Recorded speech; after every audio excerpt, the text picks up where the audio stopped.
मैं हूं Sikandar Javed, advocate supreme court. आप हमारा चैनल देख रहे हैं लीगल एडिशन, जिसमें हम कानूनी मालूमात बड़े आसान लफ्ज़ों में पेश करते हैं।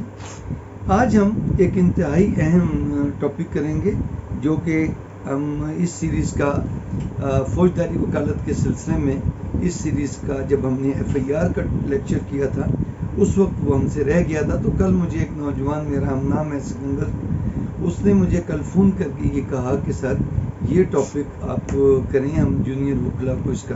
तो इसी तरह आप भी अगर अपने किसी टॉपिक पे अगर चाहते हैं इस फौजदारी वकालत के सिलसिले में, तो आप हमें मैसेज कर सकते हैं, आप हमें कमेंट्स में लिख सकते हैं, तो हम आपके वो टॉपिक था क्वॉशमेंट ऑफ FIR। तो क्वॉशमेंट पे हम आज एक बड़ा तफसीली लेक्चर करेंगे। तो एक होता है, देखें, क्वॉशमेंट दो किस्म की है, क्वॉशमेंट ऑफ प्रोसीडिंग ऑफ कोर्ट और क्वॉशमेंट ऑफ FIR। क्वॉशमेंट का पहले मतलब समझ लेते हैं। क्वॉश करना कि किसी चीज़ को सिरे से ही ख़त्म कर देना कि उसका वजूद ही नहीं था। कोई अगर इलीगल काम हुआ है तो आप उसको सेट असाइड करते हैं, उसको ख़त्म कर देते हैं, मनसूख कर देती है अगली अदालत। तो सेट असाइड करना और क्वॉश करना में फ़र्क है। क्वॉश का मतलब है कि आपने उसको सिरे से ही ख़त्म कर दिया कि वो समझा जाएगा कि वो था ही नहीं। जैसे क्वॉशमेंट ऑफ FIR, अगर FIR में आप बरी हो जाते हैं तो जुर्म हुआ लेकिन साबित नहीं हुआ, आप बरी हो गए। लेकिन एक है कि वो FIR हो ही नहीं सकती, उसका वजूद ही नहीं रहेगा अगर आप उसको क्वॉश कर देती है अदालत। तो ये क्वॉशमेंट का फ़र्क है। अब आता है कि क्वॉशमेंट ऑफ FIR और क्वॉशमेंट ऑफ प्रोसीडिंग में क्या फ़र्क है। क्वॉशमेंट ऑफ प्रोसीडिंग तो हम अगले लेक्चर में करेंगे, आज हम करेंगे क्वॉशमेंट ऑफ FIR।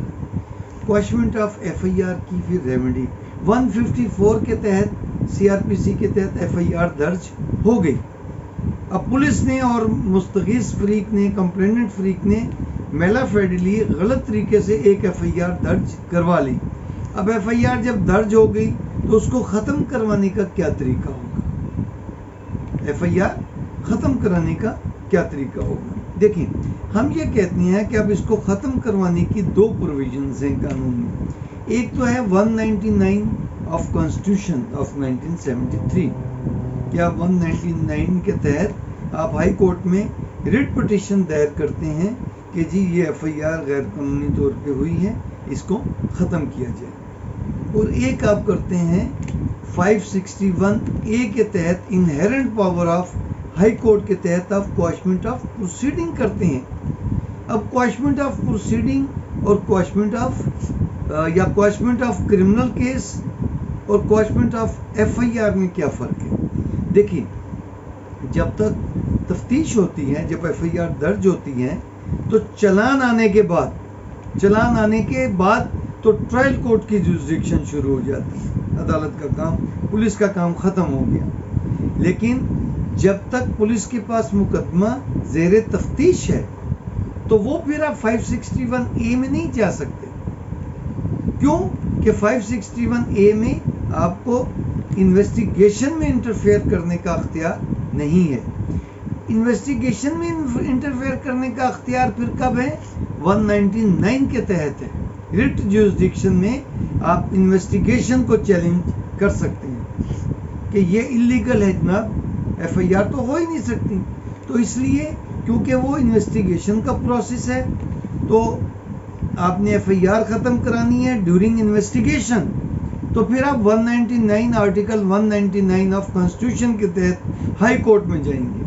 उसमें सिर्फ हाई कोर्ट का अख्तियार है। जब चालान आ गया तो फिर आपके पास तीन रेमेडीज़ हैं कि आप 561, 565K CRPC अगर सेशन जज के पास ट्रायल है, या 249F के तहत अगर मजिस्ट्रेट के पास हैं, या फिर आप हाई कोर्ट में 561A के तहत आएंगे। तो वो हम बाद में, अभी हम FIR को देखते हैं। तो आपको समझ आ गई कि आपने क्वॉशमेंट ऑफ FIR करवानी है, तो वो क्योंकि अभी इन्वेस्टिगेशन हो रही है तो 199 आर्टिकल के तहत आप जाएंगे।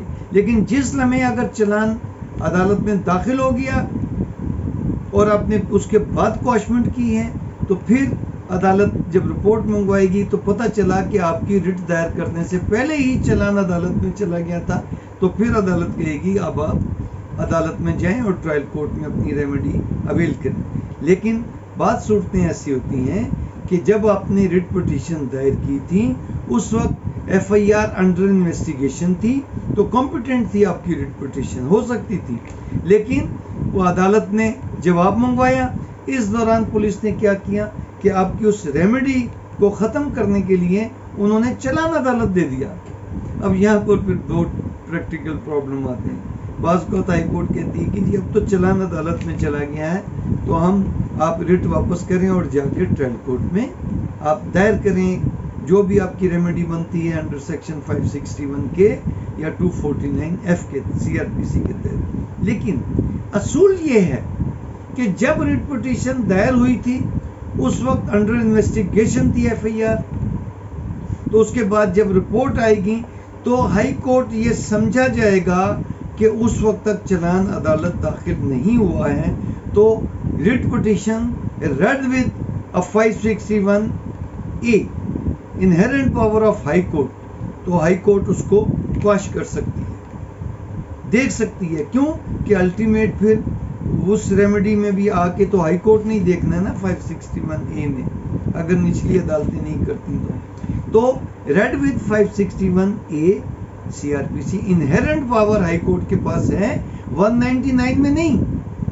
अगर CPC को देखें तो 151 में इनहेरेंट पावर है, और अगर 561A को देखें CRPC को तो फिर इनहेरेंट पावर है। इनहेरेंट पावर क्या कहती है? High court can pass any order to ensure the justice, end of justice.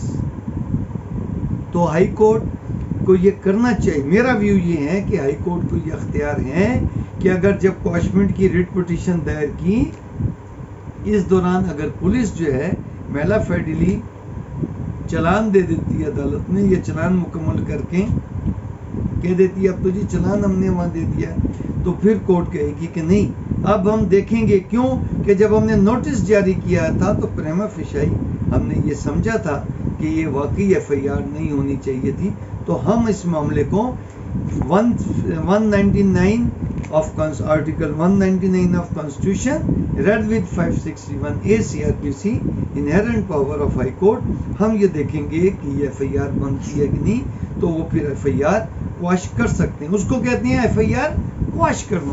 अच्छा, अब हम इसके दूसरे पहलू पे आ जाते हैं कि एफआईआर दर्ज हो गई तो अब उसके ख़त्म करने की रेमेडीज क्या हैं।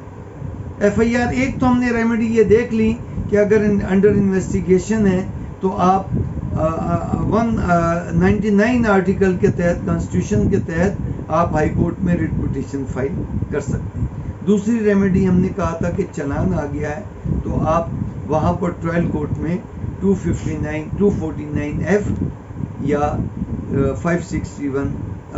265K के तहत आप दे सकते हैं। इसके अलावा भी आपके पास एक रेमेडी है, वो रेमेडी है कि पुलिस जो है अखराज रिपोर्ट दे देती है, कैंसिल कर देती है, तो पुलिस के पास भी रेमेडी मतलब पुलिस के थ्रू भी रेमेडी है कि वो कर सकती है। इलाका मजिस्ट्रेट भी देख सकता है।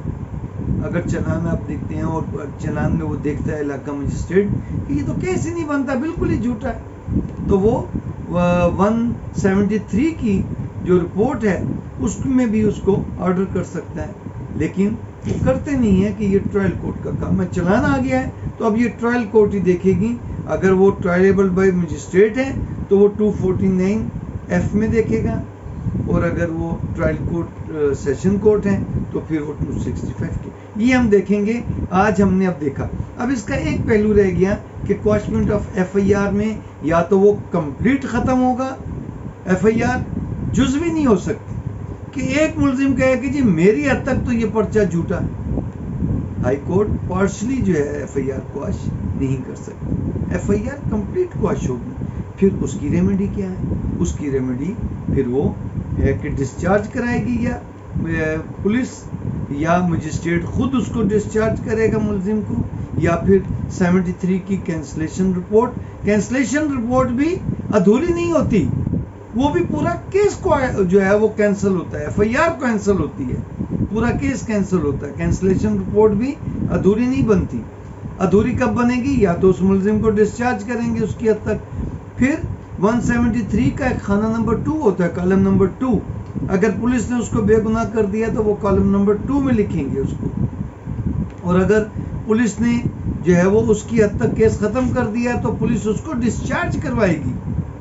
कैंसिलेशन ऑफ रिपोर्ट में और कैंसिलेशन ऑफ केस में वो अलग। वो कैंसिलेशन रिपोर्ट अब किस सेक्शन के तहत बनेगी? वो भी 173 के तहत कंप्लीट चालान होगा। अब ये चालान जो होगा वो कैंसिलेशन ऑफ केस के लिए होगा।